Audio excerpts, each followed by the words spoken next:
Hello everyone, welcome to my channel. I hope everyone is having a wonderful day.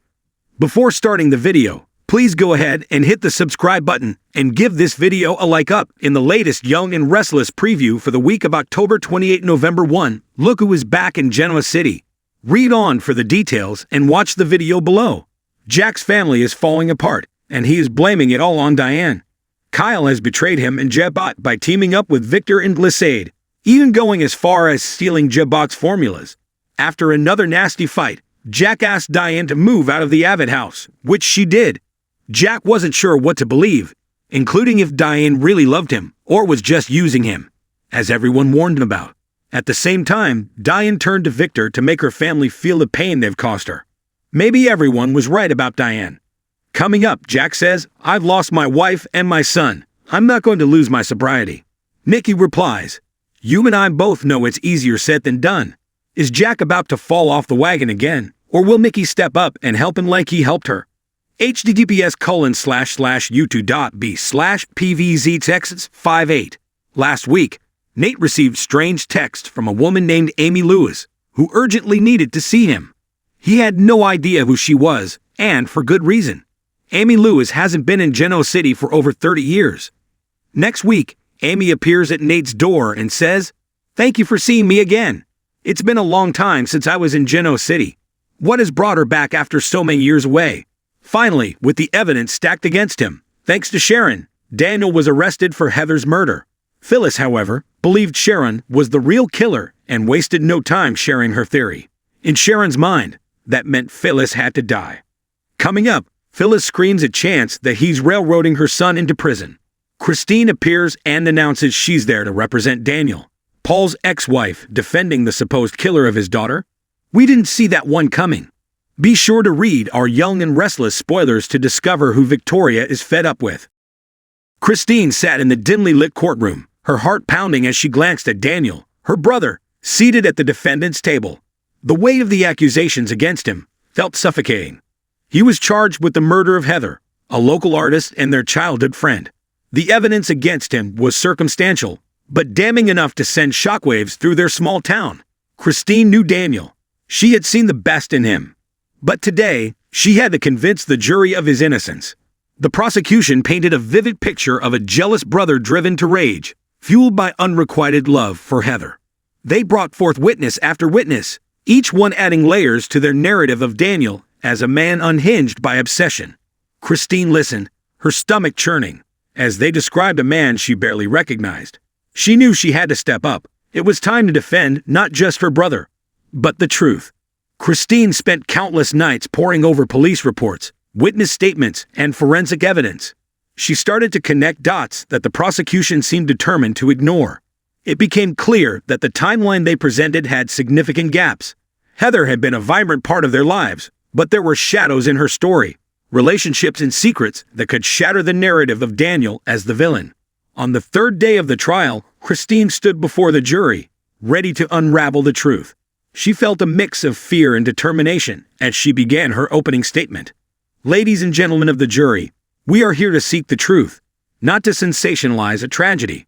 Daniel is not a murderer. He is a victim of circumstance, just like Heather." Christine walked them through the timeline, highlighting Heather's tumultuous relationship with another man, Jake, who had been seen near her studio on the night of the murder. We cannot overlook the evidence that paints a different picture, one where Heather's life was tangled in more than just Daniel's affections. As the trial progressed, Christine called witnesses who had seen Heather and Jake arguing just days before her death. She meticulously laid out their toxic relationship, demonstrating how Jake had a history of jealousy and violence. What if Daniel's only crime was caring too much? What if he was trying to protect Heather from a man who had shown his true colors? The prosecution's witnesses faltered under cross-examination. One by one, their stories became less credible as Christine revealed inconsistencies. She saw Daniel's relief growing as the truth began to surface. But she knew they weren't out of the woods yet. Then came the day when Christine introduced a crucial piece of evidence. A text message from Heather's phone sent just hours before her death. It read, "I can't keep doing this. I need space." The jury shifted in their seats, intrigued. It was the first real sign that Heather had been seeking an escape from something, or someone. The climax of the trial came when Christine called a character witness. an old friend of Heather's, Sarah, who had distanced herself after witnessing Jake's temper. As Sarah took the stand, Christine's heart raced. She needed Sarah to convey the truth without fear. "Tell us about Heather's relationship with Jake," Christine prompted. Sarah hesitated, glancing at the jury. Heather was scared of him. He would get angry over nothing, and she felt trapped. "I warned her to stay away, but she thought he could change." Christine could feel the tide turning. She pressed on. "And did you ever witness Jake being aggressive?" "Yes. Once. I was at a party, and he lost it over a game. He threw a glass. It was terrifying." The courtroom buzzed with murmurs. The seeds of doubt about Daniel's guilt were taking root.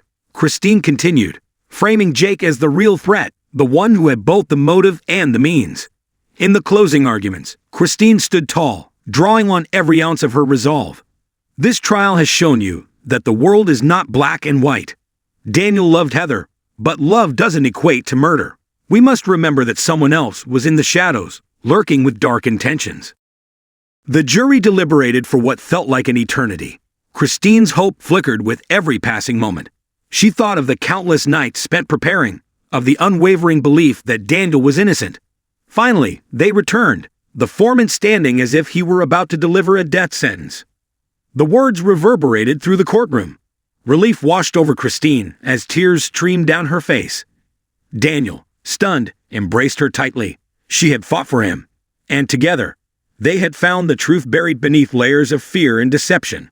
As they left the courtroom, the air was filled with a mix of triumph and sorrow. Heather was gone, and though justice had been served for Daniel, the wound of her loss would linger. Christine looked at her brother, knowing their lives would never be the same, but also understanding that love and loyalty could withstand the darkest of storms.